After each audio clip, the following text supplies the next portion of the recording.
Bismillahirrahmanirrahim. Assalamualaikum warahmatullahi wabarakatuh.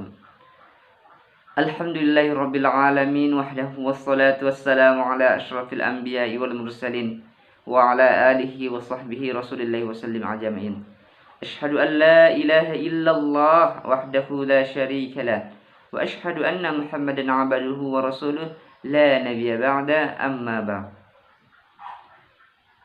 Alhamdulillahirabbil alamin.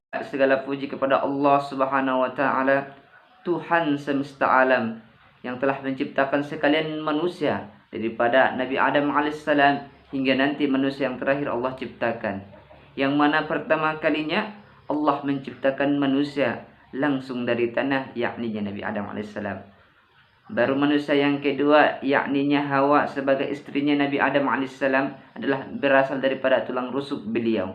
Dan manusia yang ketiga, Allah ciptakan memiliki tahapan ataupun proses, yang mana pertama kalinya Allah menciptakannya daripada air setetes air hina, yaitu air mani, dan menjadi segumpal darah, menjadi segumpal daging, baru menjadi tulang belulang dalam perut ibunya, sehingga 9 bulan waktunya, maka sempurnalah badannya sehingga ia keluar daripada perut ibunya menuju dunia yang fana ini.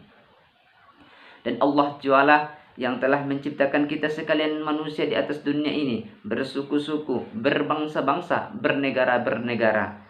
Tidak lain tidak bukan hanya untuk satu tujuan, yakninya untuk saling mengenal dengan sesama. Seperti kita di Indonesia, ada daripada Pulau Sumatera, Pulau Jawa, dan Pulau Papua, dan lain sebagainya.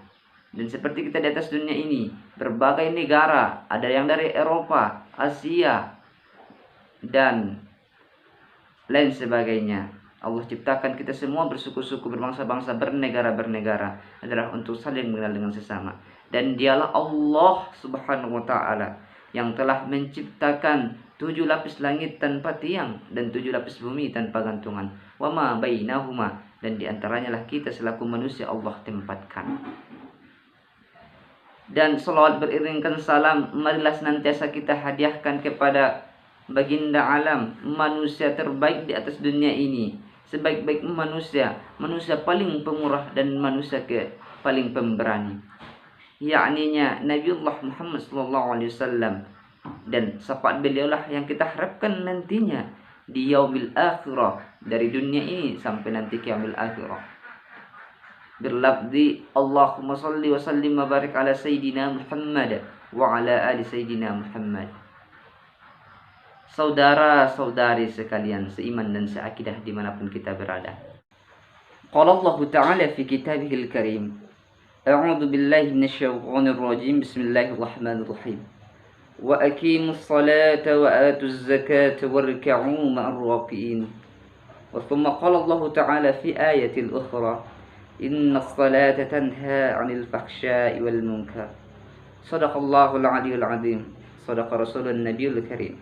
Wa nahnu ala dzalika minasyakirin musyakirin walhamdulillahi rabbil alamin. Salat adalah merupakan suatu kewajiban yang Allah berikan kepada kita selaku hambanya, yang mana salat ini adalah amalan nanti yang akan pertama kali dihisab di yaumil akhirah. Tidak ada daripada amalan yang lain melainkan amalan salat yang pertama kali dihisab di yaumil akhirah. Dan salat ini adalah merupakan suatu kewajiban yang Allah wajibkan kepada selaku umatnya kita. Tidak ada tawar-menawar dalam urusan salat ini. Sebagaimana firman Allah Subhanahu wa taala tadi, wa aqimus salata wa atuz zakah warka'u ma'ar raki'in. Dirikanlah salat, tunaikanlah zakat, dan rukuklah bersama orang-orang yang rukuk. Hadirin saudara-saudari sekalian seiman dan seakidah, amalan salat ini pertama kalinya Allah wajibkan kepada kita selaku hambanya manakala Nabi Muhammad SAW melaksanakan Isra wal Mi'raj ke Sidratul Muntaha, yang mana pada waktu itu Nabi kita Muhammad SAW bertemu dengan Allah Subhanahu wa taala. Maka pertama kalinya Allah mewajibkan kepada kita selaku hambanya 75 waktu dalam sehari semalam. Maka Nabi Muhammad SAW bertemu dengan Nabi Musa AS di langit yang ke-6. Seraya Nabi Musa berkata, berapa waktukah yang Allah wajibkan kepada umatmu? 75 waktu dalam sehari semalam. Sampaikan Nabi Muhammad kepada Nabi Musa alaihissalam. Lalu Nabi Musa berkata kembali, "Ya Muhammad, mintalah keringanan kepada Tuhanmu, mintalah keringanan kepada Allah Subhanahu wa taala. Umatku saja hanya sedikit Allah berikan kewajiban kepada mereka. Tidak sanggup mereka, padahal badan mereka kekar, kuat, berotot, tinggi-tinggi, tapi mereka tidak sanggup mengerjakan perintah Allah Subhanahu wa taala. Apalagi nanti umatmu yang lebih kecil daripada umatku. Maka mintalah keringanan kepada Allah Subhanahu wa taala." Maka berangkatlah kembali Nabi kita Muhammad sallallahu alaihi wasallam menuju Sidratul Muntaha, ingin minta keringanan kepada Allah Subhanahu wa taala. Sehingga pulang pergi Nabi kita meminta keringanan kepada Allah Subhanahu wa taala, tinggallah kewajiban yang Allah berikan kepada kita sebanyak 5 waktu dalam sehari semalam, yaitu Isya, subuh, luhur, asar, dan maghrib. Yang manakala kita satukan awal solat yang 5 waktu ini adalah menjadi Islam. I-nya solat Isya, S-nya solat subuh, L-nya solat luhur, A-nya solat asar, dan M solat maghrib. Hadirin saudara-saudari sekalian seiman dan seakidah, salat secara bahasa ad-du'a artinya berdoa. Sedangkan menurut istilah adalah suatu perbuatan yang diawali dengan takbir dan diakhiri dengan salam.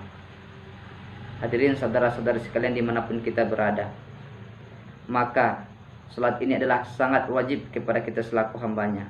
Bukan sangat wajib, bahkan wajib, yang tidak ada tawar menarik di dalamnya. Maka kalau kita lihat tadi yang apa disampaikan Nabi Musa alaihissalam, memang betul sudah 5 waktu yang Allah berikan kepada kita selaku umat Nabi Muhammad SAW. Masih banyak orang yang meninggalkan sholat, melalaikannya, bahkan tidak mengerjakannya sama sekali. As-salatu imaddin, faman akumaha faqad aqamaddin, wa man tarakaha faqad hadamaddin. Salat adalah tiang agama. Barang siapa yang mendirikan salat berarti ia telah mendirikan agama.